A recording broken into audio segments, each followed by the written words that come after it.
لیکن نبی آ سکتے ہیں. اسے ہم کبھی بعد میں ڈسکس کریں گے. اور یہی فرق ہے قادیانیوں میں یعنی احمدیوں میں اور اہل سنت میں کہ انہوں نے ایک نبی ظاہر کر دیا اور بعض علماء اہل سنت کہتے ہیں کہ نبی آ سکتا ہے کہ جو شریعت کے بغیر ہو. اسے انشاءاللہ بعد میں ڈسکس کریں گے کہ احمدیوں میں اور اہل سنت میں خصوصاً حنفیوں میں کیا فرق ہے. تو مسلمانوں میں خصوصاً اہل بیت علیہم السلام کے ماننے والوں کا عقیدہ ہے ختم نبوت کا, کیونکہ ہم سب سے زیادہ توجہ دلاتے ہیں امامت پر, اور جو امامت پر سب سے زیادہ توجہ دے اس کے معنی یہ ہے کہ وہ ختم نبوت کا قائل ہے, تبھی تو امامت کا قائل ہے, تبھی تو خلافت کا قائل ہے. اور جو اچانک کسی کو خلیفہ بنا لیں اس کا مطلب ہے کہ ان کے یہاں شاید پہلے اتنا واضح نہیں تھا. تو تمام مسلمانوں کے نزدیک اجمالاً اور مذہب حق اہل بیت علیہم السلام میں خصوصاً ختم نبوت رسول اللہ صلی اللہ علیہ وسلم مسلمات میں سے. اب جو بھی شخص دعویٰ کرے کیا کہا جائے گا, یہ کیا ہے, یہ جھوٹا ہے, اور کیا ہے, پکا جھوٹا ہے. تو یہ ادیان کا ایک اہم ترین موضوع ہے کہ جس دین میں بھی نبوت ختم ہو چکی ہے اس کے بعد والے کو وہ جھوٹا سمجھتے ہیں, چاہے وہ اقرار کریں یا نہ کریں. اب یہاں پر ایک ڈسکشن جو بعض اور حضرات نے کیا کہ جی انجینئر مرزا صاحب نے یہ والا موضوع ڈسکس کر کے مسیحیوں کو خطرے میں ڈال دیا. تو یہاں پہ ہمیں کہنا چاہیے کہ جی اب اگر یہودیوں کا یہ عقیدہ ہے کہ حضرت عیسیٰ علیہ السلام جو ہیں وہ معاذ اللہ جو ہیں وہ جھوٹے تھے اور انہیں گناہ کی اولاد قرار دیا, تو کیا اگر یہ موضوع ڈسکس کیا جائے تو اس کے بعد کیا یہودیوں کی جان کو خطرے میں ڈال دیا؟ نہیں. ہمیں یہ کہنا چاہیے کہ جو جس کا عقیدہ ہے ہم اس کو بیان کریں لیکن جان کسی کی خطرے میں نہ ڈالیں. آیا مسیحیوں کا یہ عقیدہ ہے تو اسے ہم بعد میں ڈسکس کریں گے کہ بعض ان کے علماء نے کیا کہا ہے رسول اللہ صلی اللہ علیہ وسلم کے بارے میں. تو اب تو رواداری کی وجہ سے بہت سارے لوگ بہت ساری چیزیں نہیں کہتے, لیکن سوال یہ پیدا ہوتا ہے کہ اگر کہیں مل جائے کہ ان کے بزرگوں نے رسول اللہ صلی اللہ علیہ وسلم کی توہین کی ہو تو کیا ان کی جان کو خطرے میں ڈالنا چاہیے؟ تو جواب یہ ہے کہ نہیں, اسے ہمیں ایکسیپٹ کرنا چاہیے اس اعتبار سے کہ یہ ان کے مذہب کا مسئلہ ہے اور ان کی نبوت رسول اللہ صلی اللہ علیہ وسلم کی کسی بھی اعتبار سے قابل قبول نہیں ہے. اب یہ کہا جائے کہ جی کچھ لوگوں نے کہا ہے کہ ہم نبی مانتے ہیں, وہ جھوٹ بولتے ہیں. اگر کوئی نبی مانتا ہے تو ان کی ٹیچنگ کو فالو کرے. اب کہا جا رہا ہے کچھ لوگوں نے کہا ہے کہ جی ہم قرآن کو جو ہے ڈیوائن بک مانتے ہیں, اللہ کی جانب سے وہی مانتے ہیں, تو بابا اس کو قبول کرو. یہ کیسے ہو سکتا ہے کہ تم ایک جانب کہو کہ نبوت ختم ہو گئی حضرت عیسیٰ علیہ السلام پر, دوسری جانب کہو کہ رسول اللہ صلی اللہ علیہ وسلم کو میں نبی مانتا ہوں, اور اس کے بعد قرآن جو ہے وہ اللہ کی جانب سے کتاب ہے لیکن اس کے احکام پر عمل نہ کرو گی؟ تو تضاد ہے, جھوٹ ہے, یہ سیاسی بیان ہے. لیکن ہر شخص کو حق ہے کہ جو اس کے دین میں ہے وہ اس کو قبول کرے, بے شک لوگوں کے سامنے اظہار نہ کرے, لیکن اگر وہ چیز کھل کے آ جائے تو لوگوں کی بھی ذمہ داری ہے کہ ان کی جان کو خطرے میں نہ ڈالیں. اب یہ موضوع انہوں نے بیان کیا کہ اہل کتاب سے شادی ہو سکتی ہے, تو کچھ لوگوں نے کہا کہ اس کا مطلب ہے کہ اہل کتاب خاتون جس سے شادی ہوگی تو وہ رسول اللہ صلی اللہ علیہ وسلم کی گستاخی کرے گی.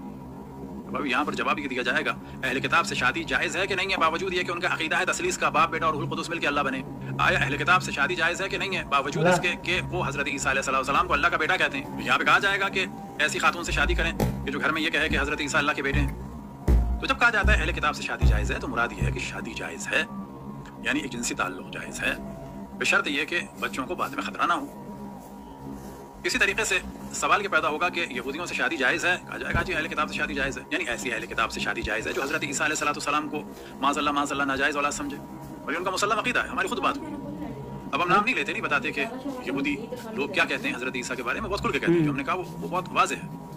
اور مسیحی حضرات سے اگر بات ہو تو وہ کیا رسول اللہ صلی اللہ علیہ وسلم کے بارے میں کہتے ہیں, تو بہت واضح ہے کہ وہ ان کو کسی بھی اعتبار سے 0.0001 بھی احتمال نہیں دے سکتے کہ وہ اللہ کا نبی ہے جب تک کہ حضرت عیسیٰ کو خاتم الانبیاء مان رہے ہیں. ان کو ہاتھ اٹھانا پڑے گا ختم نبوت. بالکل اسی طرح سے ہم مسلمان اشرف الانبیاء کے بعد کسی بھی فرد کی نبوت کا ذرہ برابر احتمال نہیں دے سکتے. بس اگر کوئی نبوت کا دعویٰ کرے, اگر کوئی وحی کا دعویٰ کرے, خدا کی جانب سے شریعت آنے کا دعویٰ کرے, تو ہم بے شک اظہار نہ کریں لیکن عقیدتاً اس کو ہم کیا سمجھتے ہیں, قطعاً جھوٹا سمجھتے ہیں, پکا جھوٹا سمجھتے ہیں. شہریار صاحب جو ہیں شیعہ مکاتب فکر کے بہت بڑے آدمی تھے, جو کرسچن کی بکس ہیں, بکس کے اندر سے ثابت کر دیا کہ واقعہ ہی رسول اللہ صلی اللہ علیہ وسلم کو جو ہے وہ جھوٹا نعوذ باللہ نبی ڈکلیئر کرتے ہیں. یہ فرقہ پرست جتنے بھی یہ کہہ رہے ہیں کہ انجینئر نے گستاخی کی ہے, انجینئر کو یہ بات نہیں کرنی چاہیے تھی, وہ صرف اور صرف انجینئر صاحب کے بغض میں یہ باتیں کر رہے ہیں. اس کے ساتھ ساتھ ساحل ندیم صاحب جو ہیں انہوں نے یہ چیلنج کیا ہے, کوئی بڑے سے بڑا عالم دین, کوئی موٹیویشن اسپیکر جیسے کیسے راجہ صاحب اور دیگر بہت سے ایسے موٹیویشن اسپیکر ہیں, ان کو یہ چیلنج کیا ہے کہ آپ میرے ساتھ اس بات کے اوپر مناظرہ کر لیں کہ کرسچن ہمارے نبی کو نعوذ باللہ جھوٹا نبی جو ہے وہ ڈکلیئر کرتے ہیں. استغفر اللہ. آج کل کے جو لوگ ان صاحب کے اوپر فتوے لگا رہے ہیں تو صرف اور صرف دوستو یہ اپنی ذاتی یا ناذاتی بغض جو ہے وہ نکال رہے ہیں.